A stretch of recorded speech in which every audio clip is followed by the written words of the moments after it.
Alors, je m'appelle Pascal Marquet, je suis professeur de sciences de l'éducation à l'université de Strasbourg. On devrait dire même sciences de l'éducation et de la formation, depuis maintenant une quinzaine d'années. Mes recherches portent sur les usages du numérique en éducation, en formation, donc aussi bien dans l'enseignement scolaire que dans la formation initiale et continue, voire la formation professionnelle, c'est-à-dire ce qu'on a dit classiquement lorsque des personnes sont entre deux emplois. Et pour être un petit peu plus précis, je m'intéresse à tout ce qui est l'ingénierie des ressources pédagogiques, c'est-à-dire comment est-ce qu'on fabrique des objets qui vont ensuite constituer les briques des dispositifs de formation, des cours hybridés et voire même jusqu'à des plateformes. Donc voilà ce dont je m'occupe depuis maintenant presque 25 ans, si on compte aussi le temps où j'étais maître de conférence.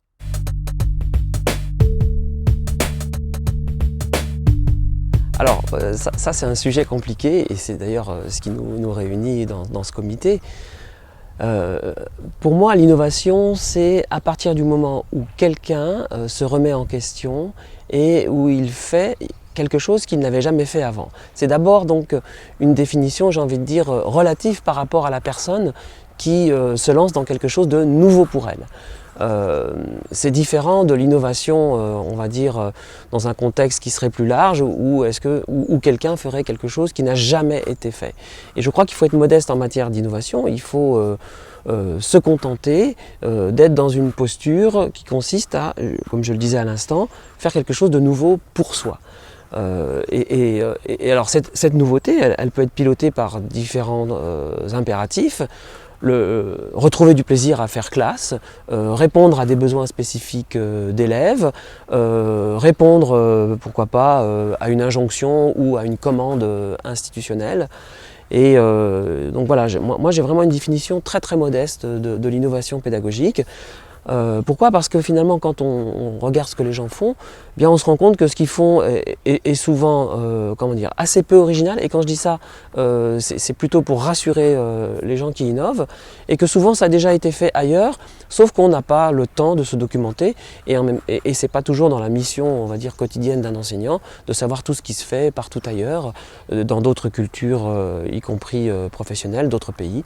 Donc voilà, innover, c'est vraiment se mettre dans une position nouvelle, soi en tant qu'enseignant, et démarrer quelque chose de nouveau avec cette petite prise de risque qui fait que ce jour-là ou cette fois-là et celle d'après, c'est un petit peu plus intéressant que d'habitude pour soi et forcément aussi, on le dit jamais assez, pour les élèves.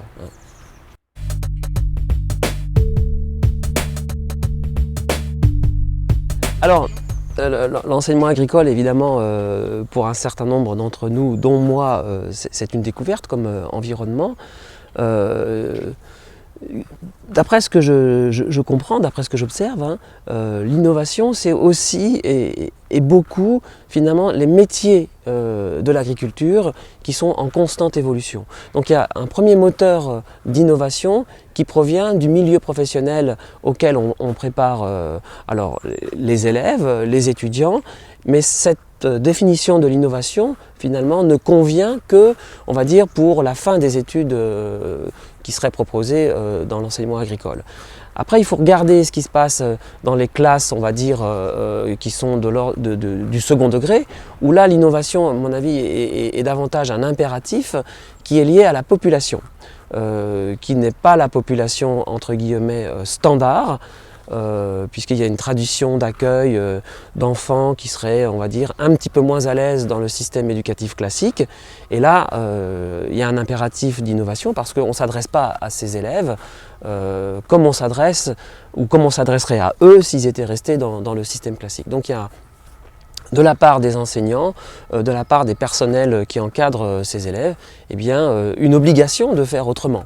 Ce qui me paraît sans doute un petit peu plus facile que dans un contexte classique, parce que l'encadrement est un petit peu plus, non pas serré, mais il y a sans doute un petit peu plus de personnel et il y a des établissements avec des internats, le mot évidemment est connoté, mais avec de l'hébergement, ce sont des expressions qu'on a entendues, qui permettent aussi d'avoir sur l'élève une action éducative qui va au-delà du temps scolaire.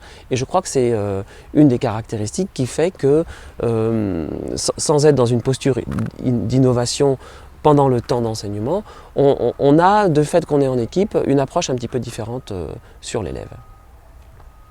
Donc voilà une manière d'innover qui correspond à ce que j'ai pu dire tout à l'heure, c'est-à-dire que avoir des élèves ou des enfants ou adolescents en internat, c'est pas nouveau, mais ça reste quelque chose qui se raréfie dans le paysage.